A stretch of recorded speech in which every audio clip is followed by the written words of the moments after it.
বন্ধুরা, JS study গ্রুপের পক্ষ থেকে জানাই আন্তরিক শুভেচ্ছা, ভালোবাসা, অনেক অনেক অভিনন্দন। আজ আমরা ময়ূরাক্ষী নদীতে ঘুরতে গিয়েছিলাম। এটা ময়ূরাক্ষী নদীর বাঁধ। এখানে অনেক আগে আমরা ভিডিও দিয়েছি এখানকার আর কি। সাধারণত ময়ূরাক্ষী নদীতে জল দেখতে পাওয়া যায় না বললেই চলে। বছরের বেশিরভাগ সময়টাই ময়ূরাক্ষী নদীর শুকনো অবস্থায় থাকে। যদি কখনো অতিরিক্ত বৃষ্টি বা বন্যা হয় তাহলে নদীতে জল দেখতে পাওয়া যায়। দীর্ঘদিন ধরে যদি বৃষ্টি হয় কিংবা বন্যা হয় তবেই, নইলে ম্যাক্সিমাম সময়টা একদম ফাঁকা থাকে আর কি। এটাই আর নদীর আসল রূপ। নদীতে সাধারণত জল থাকলেই নদীর অপরূপ দৃশ্য ফুটে ওঠে। এই চারিদিকে পাথর দিয়ে বাঁধটা বানানো হয়েছে আর কি। বেশ কয়েকবার এই বাঁধ ভেঙে গেছিল। মোটামুটি 10-12 বছর আগে এখানে বাঁধ ভেঙেছিল, যার জন্য এখানটায় পাথর দিয়ে বেশি করে করেছে আর কি। বিকেলের সময় এখন প্রচুর লোক দেখতে এসেছে নদীর বাঁধ, মানে বিশেষ করে নদীর জল দেখতে এসেছে। ওইদিকে ইলেকট্রিক তার আছে, তার খুলে একদম জলে পড়ে গেছে আর কি, মানে জলে লেগে গেছে আর কি। চারিদিকে প্রচুর মানুষ বসে আছে, ছেলে মেয়ে সকলে এই নদীর অপরূপ দৃশ্য দেখার জন্য। অসাধারণ লাগছে আর কি দৃশ্যটা। হয়তো ক্যামেরার মাধ্যমে অতটা বুঝতে পারা যাচ্ছে না, তবে অসাধারণ লাগছে।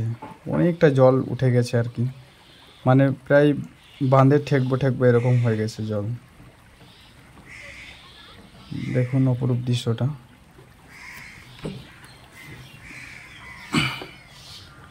এখানে অনেকে বসে আছে বাঁধটি দেখার জন্য। প্রত্যেক বছর এই সময়ে, এই সেপ্টেম্বর, এই আগস্ট, জুলাই, এই সময় আর কি, এখন আগস্ট মাস চলছে, এই সময়েই নদীতে জল হয় আর কি, বৃষ্টি হলে। এটা হচ্ছে বাঁধ। এই বাঁধে আমরা মাঝে মাঝে রান করতাম। এখন তো সব আদার হয়ে গেছে, জঙ্গল হয়ে গেছে আর কি। প্রচুর মানুষ আছে, সব বাঁধ দেখতে এসেছে।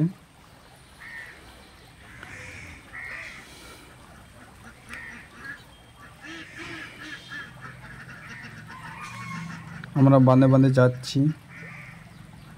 এটা হচ্ছে এই বাঁধ দিয়ে বেলগ্রাম যাওয়া যায়, বেলগ্রাম সুন্দরপুর যাওয়া যায় আর কি। যেহেতু ক্যামেরাটা বাম থেকে করেছি তাই জল মনে হচ্ছে অনেক নিচে আছে, কিন্তু খুবই মানে জল উপরে উঠেছে আর কি, অনেকটাই জল উপরে উঠে গেছে আর কি। ওই মাঝখানে একটা গাছ, ওই গাছটাও ডুবে গেছে প্রায়। নদীর মাঝখানে একটা ছোট্ট ঘর আছে, যেখানে বালির হিসাব রাখার জন্য ওই ঘরটা আছে। গাড়িতে যেহেতু বালি ওঠে তাই অনেকে ওখানে, যারা বালির হিসাব রাখে তারা ওখানে বসে থাকে। ঘরটা ডুবে গেছে।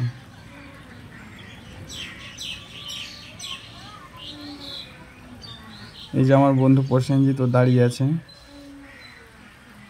এখানে আমাদের গ্রামের লোকগুলোই বসে আছে সবাই। আমি যাচ্ছি আর কি। শাহজাহান ক্যামেরা করছে, ওই জন্য ওকে, শাহজাহানকে ক্যামেরায় দেখতে পাওয়া যাচ্ছে না।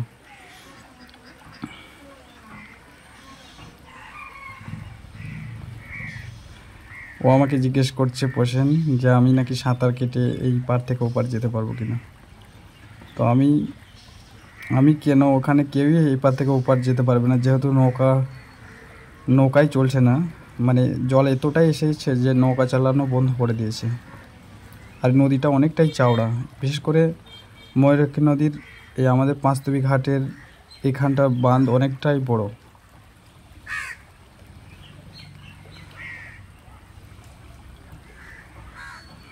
যেহেতু এটা অনেকটাই বড়, সেই জন্য ব্রিজ হয়নি, নইলে এখানে সুন্দরপুরের ব্রিজটা এখানে হওয়ার কথা ছিল। তো যাই হোক, আমরা বাঁধে বাঁধে হাঁটতে হাঁটতে যাচ্ছি। দেখেন এই অপরূপ দৃশ্য।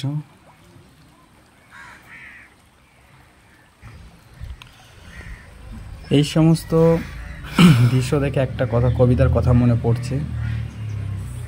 যে বাড়ি আমার ভাঙন ধরা ময়ূরাক্ষীর বাদে, জল যেখানে স্থলকে ঘিরে সোহাগ করে রাখে। সম্ভবত কুমুদরঞ্জন মল্লিকের লেখা একটা গল্প মানে কবিতা ছিল এরকম, যে বাড়ি আমার ভাঙন ধরা অজয় নদীর বাঁকে, জল যেখানে স্থলকে ঘিরে সোহাগ করে রাখে। আজকে একটু বিকালের দিকে বৃষ্টি হয়েছে, তাই রাস্তাগুলো ভিজে গেছে। এই যে প্রসেনজিৎ, ও এই গাছটাকে নিয়ে বলছে এটা কিসের গাছ, তো আমরা বলতে পারলাম না এটা কিসের গাছ। তো যাই হোক, আজ আমরা বেশিরভাগ সময়টা আমরা বাঁধেই ঘুরতে আসি। মানে পাঁচতবির এলাকার এদিকটা ঘোরার মতো জায়গা, বানটাই অপরূপ, সব থেকে সুন্দর। এছাড়া হাই স্কুল মাঠ আছে, কিন্তু প্রকৃতির জন্য বেস্ট জায়গা হচ্ছে বাঁধ। তার মধ্যে যেহেতু নদীতে জল আছে, তাই সুন্দর অপরূপ দৃশ্য লাগছে আর কি। এটা হচ্ছে বাঁধের এই পারে সবুজ ক্ষেত, সবাই ধান লাগিয়েছে। ওই যে ছোট্ট দেখতে পাওয়া যাচ্ছে, ছোট্ট যে বড় বিল্ডিংটা, ওটা হচ্ছে পাঁচতবি কলেজ, যেটা বাঁধ থেকে স্পষ্ট বুঝতে পারা যায়। এখানে যাদের আশপাশে বাড়ি, তারা মোটামুটি অনেকেই এসেছে। বিশেষ করে এই সময়টা আসতে অসাধারণ লাগে। কত মানুষ এসেছে তা বলা যায় না, প্রায় 300 থেকে 400 মানুষ হবে যদি সব কাউন্ট করা হয় আর কি। খুব সুন্দর লাগছে। আমি হাঁটতে হাঁটতে চলে যাচ্ছি, আমাদের বাঁধ দেখা কমপ্লিট হলো, আমরা বাড়ির দিকে চলে যাচ্ছি আর কি। প্রায় দিন আমরা এই পাথরে এখানে এসে বসে থাকি, যখন মন খারাপ করে।